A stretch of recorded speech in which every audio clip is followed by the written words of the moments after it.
मैं आशु मोंगिया, राष्ट्रीय अध्यक्ष राष्ट्रीय गौरक्षा सेना हूँ। मैं माननीय प्रधानमंत्री नरेंद्र भाई दामोदर दास मोदी जी से एक प्रार्थना कर रहा हूँ कि आपने नोटबंदी के लिए अध्यादेश जारी किया था और नोटबंदी कर दिया, जिसको पूरे देश ने स्वीकार किया, चाहे लड़ते हुए चाहे कुछ भी करते हुए, लेकिन काम हुआ, सब कुछ हुआ, जैसा आपने चाहा वैसा हुआ देश के अंदर। और काले धन को जिन्होंने इकट्ठा किया था उनको बहुत परेशानी हुई, विरोध भी हुआ, लेकिन अध्यादेश के मुताबिक काम हो गया। अभी मेरी एक ही आपसे प्रार्थना है कि जो भारत माता के ऊपर में कलंक लगा हुआ है गौ हत्या का, कम से कम नरेंद्र भाई आपसे एक रिक्वेस्ट है, आपने गौ पूजा की फ़ोटो भी बहुत खिंचवाई हैं। अभी ईमानदारी के साथ बात बोलूं तो एक ही काम है जो 400 की जगह 500 सीटें भी आपको दिलवा दे, वो हम सनातन धर्मियों पे एक एहसान कर दो। आप किसी भी तरीके कुछ भी करो, आप एक अध्यादेश जारी कर दो। हम गौ भक्तों पे, गौ रक्षकों पे, हम सनातन धर्मियों पे, सब के ऊपर एक बहुत बड़ा आपका एहसान होगा। और उस एहसान का बदला तो हम लोग ईमानदारी से बहुत बात बोलूँ तो अपनी जान दे के भी नहीं उतार पाएंगे आपके लिए। तो बस एक अध्यादेश आप जारी कर दीजिए, केंद्रीय कानून बना दीजिए गौ हत्या बंदी का, और गौ माता को, भारत में गोवंश को सुरक्षित कर दीजिए।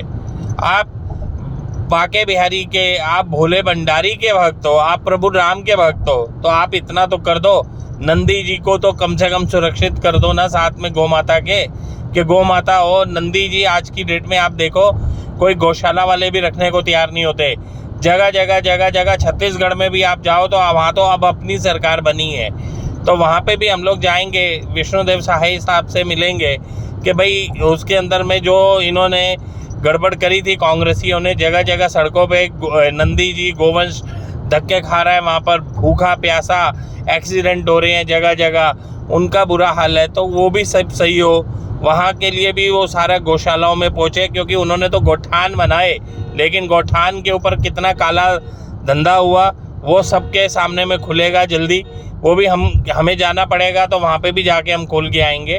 तो मेरी एक ही आपसे प्रार्थना है कि आप इस समय 2024 के चुनाव से पहले अभी इलेक्शन डिक्लेयर होने से पहले आप एक अध्यादेश जारी कर दीजिए, और अध्यादेश जारी करके केंद्रीय कानून बना दीजिए। क्योंकि आप देखिए, आपके द्वारा बनाया हुआ केंद्रीय कानून होगा तो हम लोग भी पश्चिम बंगाल जब जाएंगे, बकरी ईद के लिए हर साल जाते हैं हम लोग वहाँ पर गोवंश की रक्षा के लिए, तो हम लोग भी चौड़े होकर आराम से अपना केंद्रीय कानून के मुताबिक बनवाए, FIR करवाएंगे। नहीं तो अभी तो बंगाल पुलिस का हाल आप देख रहे हो, चाहे संदेश खाली हो चाहे वो, और संदेश खाली एक नहीं है बंगाल में, वो तो नज़रों में आ गया ना, सामने मीडिया ले आया।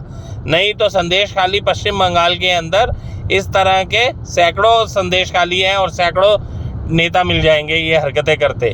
तो इसीलिए मेरी आपसे रिक्वेस्ट है, केंद्रीय कानून होगा तो हम लोग भी जाके वहाँ पर मुकदमे दर्ज करा पाएंगे। ये जो तस्करी करा रहे हैं वहाँ पर बैठे हुए बांग्लादेश को, या गौ हत्या करवा रहे हैं, तो उसके ऊपर लगाम तभी लगेगी जब केंद्रीय कानून होगा।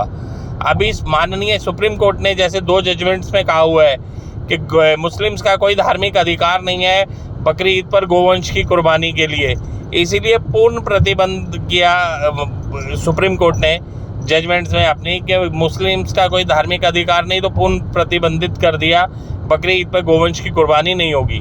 लेकिन ममता बनर्जी की सरकार वहाँ पर अब जो इमाम हैं, शाही इमाम हैं, उन लोगों के साथ मिलके सनातन धर्मियों को नीचा दिखाने के लिए, भारतीय जनता पार्टी को नीचा दिखाने के लिए, और उनको हैगा कि अमित शाह, नरेंद्र मोदी है ना, वो भगवा वाले हैगे हैं, तो उनको नीचा दिखाने के लिए ये करवाया जाता है, गौ हत्या ज़बरदस्ती कराई जाती है। अब वो वहाँ का 40 लाख गोवंश भी बकरी ईद पे बच जाएगा। आपसे रिक्वेस्ट है, वही नहीं, तेलंगाना में भी गौ हत्या रुकेगी, जो वहाँ पे भी बकरी ईद पे काटी जाती है, और 365 दिन गौ हत्या हो रही है बंगाल में, और इधर उधर सब जगह लगाम लगेगी। क्योंकि हम बंगाल के एक्ट के हिसाब से FIR करवाते हैं तो 1000 रुपये का फ़ाइन है सिर्फ। वहाँ की कोर्ट क्या करती है, या तो 1000 रुपया फ़ाइन भर दो, नहीं तो 6 महीने की सजा है, वो हो गया मामला, 1000 रुपये में निपट गया। दूसरा, वहाँ के थाने वाले पहली बात तो गोरक्षकों को बंद करते हैं, कसाईयों को बंद नहीं करना चाहते। अगर आपने ज़बरदस्ती दबाव में FIR करवा भी दी तो गोवंश को वो लोग रोकते ही नहीं है। गोवंश को, कसाई को कहते हैं ले जा, काट ले, कोई बात नहीं, हमें दिक्कत नहीं, FIR हो गई, और FIR का कभी चार्जशीट फाइल नहीं होती। तो ये चीज़ें हैगी हैं। तो उनके ऊपर लगाम तभी लगेगी जब देश के अंदर में केंद्रीय कानून बनेगा गोवंश की रक्षा के लिए। तो नरेंद्र भाई, आपसे मेरी हाथ जोड़ के प्रार्थना है, किसी भी तरीके आप कुछ भी कर दो, नोटबंदी की तरह एक अध्यादेश जारी कर दीजिए, और हर हालत के अंदर में यही लोकसभा चुनाव 2024 से पहले अध्यादेश जारी कर दीजिए, ताकि गोमाता, गोवंश, नंदी जी भी सुरक्षित हो जाएं, और आपके राज्य के अंदर में बढ़िया ढंग से सनातन धर्मियों को एक और दिवाली बनाने का अवसर मिल जाए। और साथ में यही सनातन धर्मियों का वोट बैंक इतना ज़बरदस्त बढ़ेगा कि आप तो कह रहे हो ना कि अब की बार 400 पार, अरे हम आपके लिए खड़े हो रहे हैं, तो हम तो आपको ये बोलेंगे अब की बार 500 पार। हम तो वो भी दिखा देंगे विपक्षियों को कि छाती पीट पीट के रो मरेगा विपक्ष कि ये क्या हो गया। तो नरेंद्र भाई, आपसे प्रार्थना है, आप एक बार इस पे ध्यान दीजिए और अध्यादेश जारी जरूर कर दीजिए। जय हिंद, जय गौ माता, जय गोपाल, जय श्री राम।